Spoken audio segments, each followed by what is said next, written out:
अस्सलाम वालेकुम and welcome to batches. आज की वीडियो में हम लोग जो सुप्रीम कोर्ट का डिसीजन आया इलेक्शन से रिलेटेड उस पर बात करेंगे। अकॉर्डिंग टू सुप्रीम कोर्ट जो इलेक्शंस पोस्टपोन किए गए थे पीएमएलएन या पीडीएम की गवर्नमेंट की तरफ से, तो सुप्रीम कोर्ट ने उस फैसले को मुस्तरद कर दिया है और सुप्रीम कोर्ट ने 14 मई तारीख दी है दोबारा इलेक्शन की। अब उसमें सबसे पहले तो पार्लियामेंट ने इस फैसले को मुस्तरद किया कि हम लोग इस फैसले का इनकार करते हैं, हम लोग इस फैसले को नहीं मानते। लेकिन उसके बाद जो सबसे बड़ी चीज़ जिसकी वजह से यहाँ वीडियो बना रहा हूँ वो ये है कि मौलाना फजलुर रहमान मौलाना डीजल साहब की पार्टी से जो उनके बेटे ने स्टेटमेंट दी है वो ये है कि ये फैसला ही गैर। मुझे इस चीज़ की समझ नहीं आती कि इस फैसले में इस्लाम कहाँ से आता है, ये शरीयत के साथ इसको किस तरह को रिलेट किया जाता है। अगर आप शरीयत की बात करें, अगर इस्लाम की बात करें, तो हम लोग वैसे कहने को इस्लामी जमहूरिया पाकिस्तान में रहते हैं जो बना ही इस्लाम के नाम पे है और जहाँ पे इस्लाम की जो प्रेवलेंस है वो सबसे ज़्यादा है। लेकिन उसके बरक्स जब आप सिस्टम की बात करते हैं तो सबसे पहली बात तो डेमोक्रेसी पे आ जाती है कि आप लोग डेमोक्रेसी पे सारा सिस्टम चला रहे हो, पाकिस्तान चला रहे हो। डेमोक्रेसी इस्लाम में किधर है? इस्लाम में तो मैंने यहाँ तक पढ़ा था कि डेमोक्रेसी कुफर है। तो चलें, अगर आप इसको कुफर ना भी कहें, क्योंकि अगर मैं कहूँगा तो फतवे लगना शुरू हो जाएंगे, लेकिन एटलीस्ट इतना तो है कि इस्लाम में डेमोक्रेसी नहीं है, जमहूरियत इस्लाम में नहीं है। तो हम लोग सबसे पहले तो सिस्टम सारा इस पे चला रहे हैं। मौलाना डीजल हर पार्लियामेंट में ही होते हैं, हर दफ़ा इलेक्शन विन करके अपनी एक स्पेसिफिक सीट से पार्लियामेंट में एंटर होते हैं। कितनी दफ़ा इन्होंने इस सिस्टम के अगेंस्ट आवाज़ उठाई है, कितनी दफ़ा इन्होंने ये कहा है कि ये जो सिस्टम हम लोग रन कर रहे हैं ये सिस्टम नहीं सही।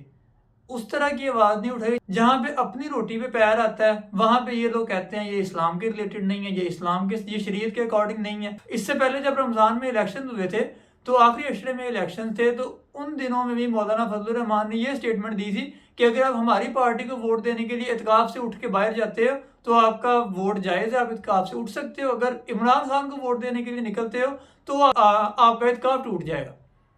तो अब यहाँ पे एतकाफ से निकल के वोटिंग के लिए निकल रहे हो और उसमें जो जमीयत उलमा इस्लाम को वोट जा रहा है वो कह रहे हैं कि यह दीनी तौर पे जायज़ है, और जो इमरान खान को है किसी भी और पार्टी को जा रहा है उसको कह रहे हैं ये दुनियावी अमल है और ये बिल्कुल नाजायज़ है।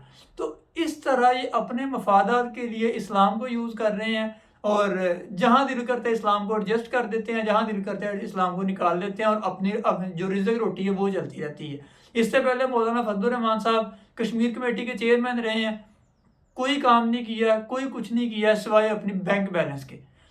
अगर आप मैं सिस्टम की ही बात कर लें, ये इंटरेस्ट रेट का चार्ट देख लें, इसमें इस्लामी जमहूरिया पाकिस्तान जो कि सो कॉल्ड इस्लामी कंट्री है वो इस टाइम सबसे ज़्यादा इंटरेस्ट रेट अप्लाई कर रहा है।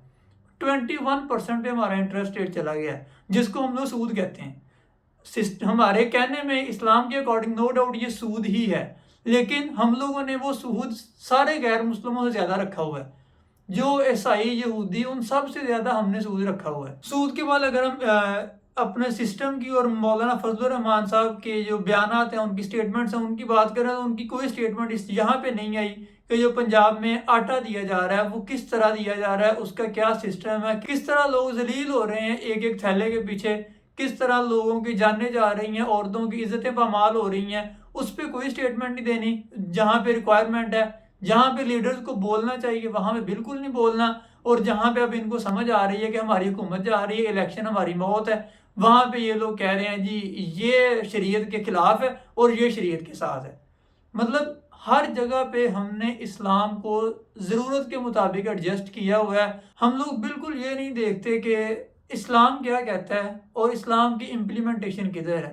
पीडीएम की गवर्नमेंट चल रही है, डीजल साहब उसमें हैं, जो अलायंस है उसका पार्ट है, लेकिन उसमें इन्होंने कभी ये नहीं कहा कि हम लोगों ने गरीबों को किस तरह अपलिफ्ट करना है, किस तरह हमने उनका स्टैंडर्ड अपलिफ्ट करना है। अब अगर आप इस्लाम को ही लेके चलें, इस्लाम की जो सही रूह है उसको अगर आप इम्प्लीमेंट करें, तो हज़रत उमर फारूक रज़ी अल्लाह तआला अन्हु तो ये कहते थे कि अगर कोई दरिया फ़ुरात के किनारे कोई कुत्ता भी मर जाता है तो उसकी भी जिम्मेदारी मुझ पे होगी। तो इस्लाम तो इस तरह की गवर्नेंस का हुक्म देता है, इस्लाम में तो इस तरह की गवर्नेंस है। तो अगर आप इस तरह की नहीं कर रहे तो एटलीस्ट चुप करके अपना जो काम कर रहे हो, अपनी जो साफ सुथरी गंदी जिस तरह की भी सियासत आप लोग कर रहे हो वो कर लो। बार बार इस्लाम के अगेंस्ट या इस्लाम को अपने मकासद के लिए यूज़ करना دس از ناٹ فیئر. یہ ویسے بھی غلط ہے، اور جب آپ اسلامی جمہوریہ پاکستان میں رہ رہے ہوں اور وہاں پہ آپ اس طرح کی اسٹیٹمنٹس دیں تو یہ آپ لوگوں کے جذبات کے ساتھ کھیل رہے ہوتے ہیں اور کچھ بھی نہیں ہے.